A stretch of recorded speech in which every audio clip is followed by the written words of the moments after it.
Shelby is sunshine in human form, and she is also the best person to tell you about Cy's life and his career.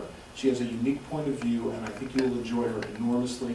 Please welcome my friend, Shelby Coleman. I just wanted to call the show, Who in the Hell is Cy Coleman? Because everybody knows his music, but Cy Coleman, the man, not so much. So that's why I'm here today. I'm going to talk to you about that. One thing about Cy is that he was a storyteller. Anybody who knew him, a lot of people who knew him here, know that Cy was a raconteur. He could tell a story at the drop of a hat and make you laugh, make you cry. And the best part about Cy's storytelling is that the fish never got bigger.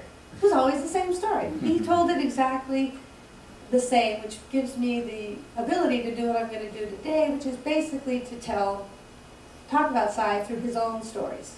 Most Cy said he always knew that his life was going to be in music, no matter what. He lived, ate, breathed, thought, music, music, music. That's all he did was play the piano. At one point, his father nailed the piano shut. Couldn't take it anymore. Cy said the only thing he didn't count on it, he said, was that I was the son of a carpenter. I knew how to open it. Cy, by the time he was 7, had played Carnegie Hall, Steinway Hall, and Town Hall. So he did a very fast rise up in his little classical music world, because that's what he played, was classical music.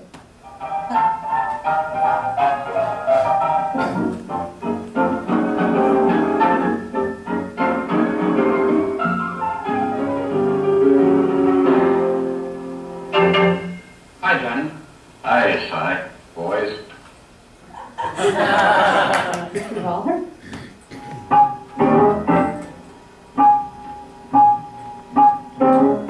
Those fingers in my hair that slide down hill with stare, that strips my conscience bare. It's witchcraft, and I've got no defense for it, 'cause the heat is too intense for it. What good would common sense for it do?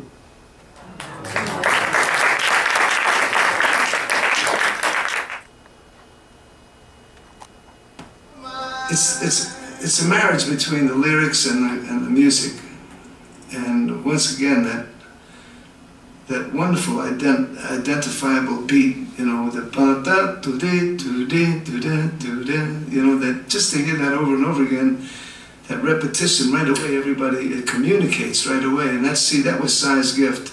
He knew how to communicate with the public. He always was ahead of time when everybody was kind of going toward rock, and it was another thing, it stopped swinging. And he had a swinging style that was strictly American. So I consider Cy one of the great American composers of all time.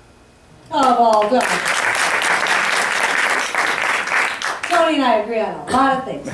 And he played it for him, and the producer said, that's it, that's our opening number. Gotta say, hey, look me over, lend me an ear. Fresh out of Clover, mortgage up to here. But don't pass the plate, folks, don't pass the cup. I figure whenever you're down and out, the only way is up, and I'll be up like a rosebud high on the vine. Don't thumb your nose, but take a tip from mine. A little bit short of the elbow room, but let me get me some. And look out, world, here I come. Remember?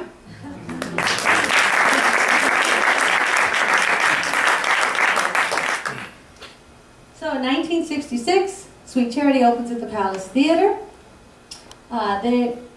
Stanley Kaufman from the New York Times hated it. Oh, it was terrible. Bob Fosse was okay, but Neil Simon couldn't write a joke. Gwen Verdon should hang up her dancing shoes.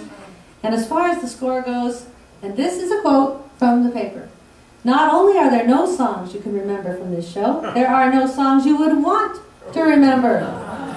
Yes, and that was the emphasis was his.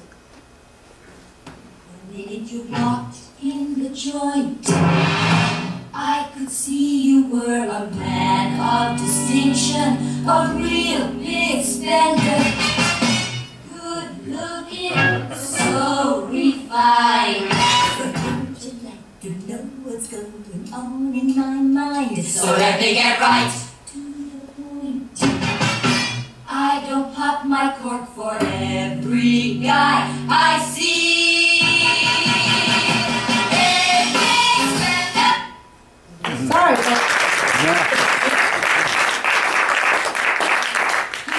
Hate to cut those off. That song's been recorded by over 300 artists.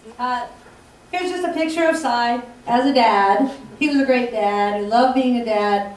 He told me, he said, you know, over the years, he said, I never got married. I didn't have children because music and my work were what I was married to. He said it took a long time before I was able to say, you know what, I think I've done okay. I'm kind of done. I think I can now give Sharon around a little bit. And he's a terrific dad. Cy said once, he said, I have a lot of colors in my palette, and I want to use them all. Finish this off. I'm going to let the only person that can play himself off, play himself off. Here's Cy. I know I'm talking too much, but that's the way I am. I have a song. And also, it just happens to be right for the moment. I didn't write it with a woman, I wrote it with a man, Joe McCarthy Jr. Okay, here goes. Jen, Pan, Alley, you think of a catchy tune, come up with a rhyme for June and you're in.